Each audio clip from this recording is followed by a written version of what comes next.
Bonjour à toutes et à tous, je suis heureux de saluer aujourd'hui le lancement de la journée mondiale des zones humides. Heureux et enthousiaste, c'est pourquoi je tenais à être en quelque sorte à vos côtés par le biais de ce message vidéo ici au lac de Grandlieu. Je voulais saisir cette opportunité pour féliciter pour son dynamisme le réseau français Zones Humides, l'Agence française pour la biodiversité pour son animation, l'association Ramsar France ainsi que tous les pilotes et partenaires de cette journée mondiale. La Société nationale de protection de la nature, mais aussi la Ligue pour la protection des oiseaux, le réseau École et Nature et bien d'autres encore. Ce n'est pas à vous que je rappellerai l'importance des zones humides, mais nous savons aussi que les services qu'elles rendent sont hélas souvent mal connus, ce qui contribue sans doute à leur mauvaise protection et parfois à leur disparition.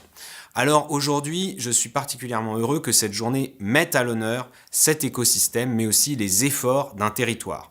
Ce lieu qui vous accueille est en cela tout à fait remarquable. C'est l'un des plus grands lacs naturels français de plaine, désigné dès 1995 comme zone humide d'importance internationale au titre de la Convention Ramsar.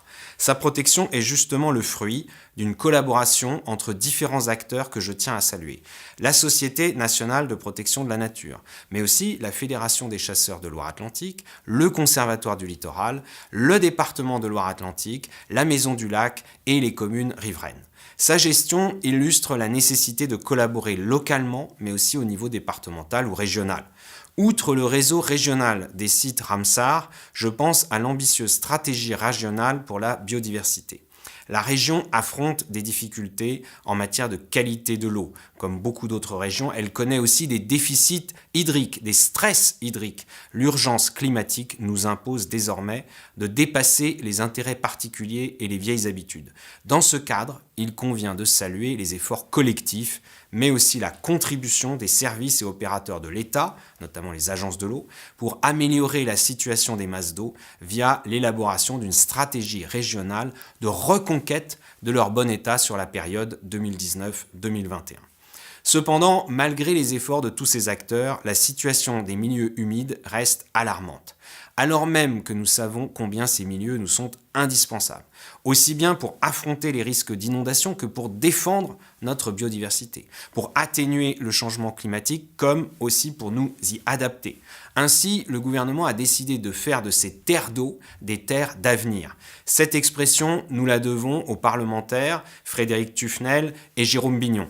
D'ores et déjà, avec le plan biodiversité, des orientations fortes vont être mises en œuvre en matière de lutte contre l'artificialisation des terres, en matière de transition agroécologique et de création d'aires protégées. Une démarche spécifique en faveur de la préservation des zones humides sera menée. Cette démarche, le gouvernement a souhaité qu'elle puisse se nourrir d'expériences de terrain et d'expertise de haut niveau. C'est dans ce cadre qu'une mission parlementaire a été confiée à la députée Frédéric Tufnel et au sénateur Jérôme Bignon. Tous deux sont pleinement engagés pour faire valoir l'importance de nos zones humides. Madame la députée à la présidence du groupe d'études parlementaires eau et biodiversité et monsieur le sénateur, en tant qu'ancien président et toujours membre actif du Conservatoire du littoral notamment.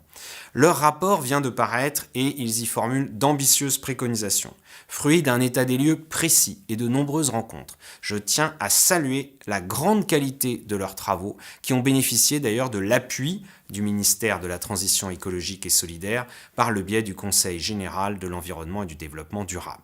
Et je m'attacherai à suivre ces propositions, à suivre aussi leur mise en œuvre. Ce rapport viendra notamment alimenter dès maintenant les assises de l'eau dont les groupes de travail vont aborder les solutions de gestion de l'eau fondées sur la nature, parmi lesquelles figurent évidemment et tout particulièrement les zones humides. D'ailleurs, les nombreuses contributions déjà reçues convergent pour demander le renforcement de la préservation de ces milieux au service des citoyens. Et vous savez combien il m'importe, particulièrement dans les politiques de biodiversité ou de gestion de l'eau, de les construire et de les mettre en œuvre avec les acteurs de terrain, les collectivités locales, au service des territoires et de leurs habitants. Je vous souhaite à toutes et à tous une très bonne journée d'études et de réflexion sur cet enjeu si important pour la biodiversité et pour notre pays.